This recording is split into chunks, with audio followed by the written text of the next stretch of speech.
मैं याद करता हूँ कि तब मैं कैसा महसूस कर रहा था। ऐसा लग रहा था जैसे मैं टूट रहा हूँ, जैसे मैं हार मानने की कगार पर हूँ। एक लड़का जो सही से बोल भी नहीं पाता था, उसे सिर्फ इसलिए इतना सताया गया क्योंकि वह अलग था।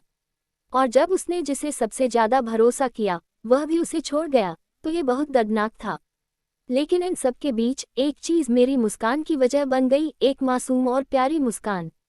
वह था वेंजू लवर, जो बाद में वेंजू वर्ल्ड बन गया। 16 अप्रैल को उसने एक यूट्यूब चैनल खोला, लेकिन मैंने इसे पहली बार 20 अप्रैल को देखा। चैनल तकनीकी रूप से 16 अप्रैल को शुरू हुआ, लेकिन पहली वीडियो 17 अप्रैल को आई। यह एक नर्वस लेकिन आत्मविश्वास भरी आवाज थी, लगभग बचकानी, जो कह रही थी, नमस्ते, यह मेरी पहली वीडियो है। मुझे वेंजो बहुत पसंद है और इसलिए मैं उनकी कहानियां आपसे साझा करना चाहती हूँ। ये कहानियां मेरी नहीं हैं, ये किसी और की हैं। डर भी था, लेकिन साथ ही हिम्मत भी। मुझे वह कहानी बहुत पसंद आई, लेकिन 25 अप्रैल को वह कहानी चैनल से हटा दी गई। मैं सोच रहा था कि क्या हुआ होगा, लेकिन 28 अप्रैल को उसी चैनल पर एक और कहानी आई, मजबूरियत आपकी प्यार की। ये सिर्फ एक कहानी नहीं थी, यह एक भावना थी। 2 जून को इसका 12वां पार्ट रिलीज हुआ, लेकिन फिर यह रुक गई।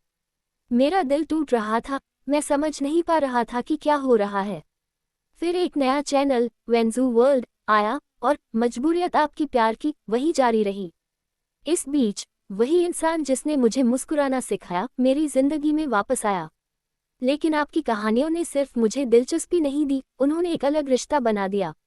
मुझे पता था कि आप जीवन में कई मुश्किलों का सामना कर रहे हैं, और यही कारण था कि कहानियां देर से आती थीं। इसके बावजूद आप बेहद मजबूत थे और एक बड़े हादसे के बाद भी यूट्यूब पर वापस आए और सभी के दिलों में अपनी जगह बनाई। आपकी कहानियां आती रहीं और हर एक में एक अलग कनेक्शन था। आपकी दूसरी कहानी, ए गेम ऑफ पावर, तो मैं कभी नहीं भूल सकता। इसके दृश्य आज भी मुझे रुला सकते हैं। वह लाइन, तुम मेरे सिर का ताज हो, मैं तुम्हें अपने पैरों में कैसे गिरने दूं, आज भी मेरे दिल को छू जाती है।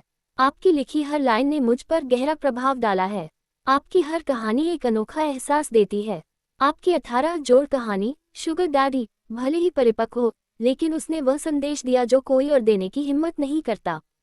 कई लोग कहानियां सुनाते हैं, लेकिन आप केवल कहानियां नहीं सुनाते, आप भावनाएं व्यक्त करते हैं। हर कहानी इतनी खूबसूरती से बनाई जाती है कि कोई उसमें खोए बिना नहीं रह सकता। जहां बाकी लोग जल्दी प्रसिद्धि पाने के लिए सिर्फ हॉट कंटेंट पर फोकस करते हैं, आपने एक अलग रास्ता चुना। आपकी चीजों को समझाने का तरीका, आपका अनोखा नजरिया और आत्मविश्वास भरा अंदाज आपको सबसे अलग बनाता है। मुझे याद है, आपने मुझसे कहा था, कभी हार मत मानो, दुनिया तुम्हें हारते हुए देखना चाहती है, लेकिन तुम्हें जीतना है और उनके दिलों में आग लगानी है। आपने ये भी कहा था, तुम आज रो सकते हो, लेकिन उन आंसुओं को उनकी कीमत मत खोने दो जो तुम्हें दुखी कर रहे हैं। तुम्हारे आंसू हीरे हैं, उन्हें किसी के लिए बर्बाद मत करो। आपके हर शब्द, हर समझाने का तरीका मेरे दिल को गहराई से छूता है। आपकी दोस्ती, वेंजो के लिए आपका समर्थन, और जो कहानियां आप लाते हैं, मैं इसे सब प्यार करता हूँ। वायलन, जेडन, मैल्स और यहाँ तक कि जीएल कहानियां, मैं इन्हें आपसे प्यार करता हूँ। वायलन हिंदी कहानियों में नहीं जाना जाता था, लेकिन आपने इसे आगे बढ़ाया। आपकी पहली कहानी आपकी खुद की नहीं थी, लेकिन जब आपने खुद की कहानियां लिखना शुरू किया, तो वे और भी बेहतर बन गईं। आपको देखकर कई लोगों ने कहानियां शेयर करना शुरू कर दिया।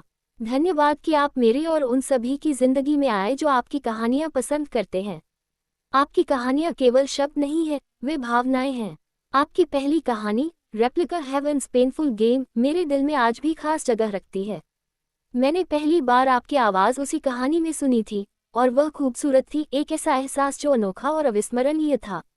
धन्यवाद कि आपने इतनी अर्थपूर्ण कहानियां जीवित की, चाहे वह कोई गंभीर विषय हो, जैसे क्रेजी लॉयर में पुरुषों के साथ होने वाले दुष्कर्म, या मजबूरियत आपकी प्यार की जैसी दिल छू लेने वाली कहानियां। आपकी मेहनत काबिल तारीफ है।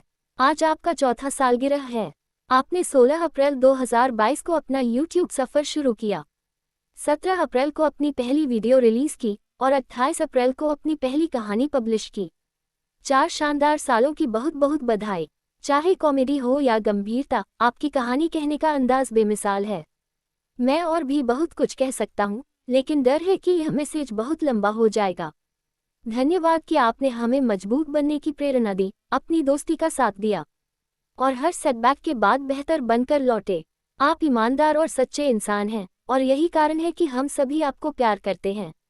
एक बार फिर से 4 साल पूरे होने की ढेरों बधाई और हर चीज़ के लिए धन्यवाद।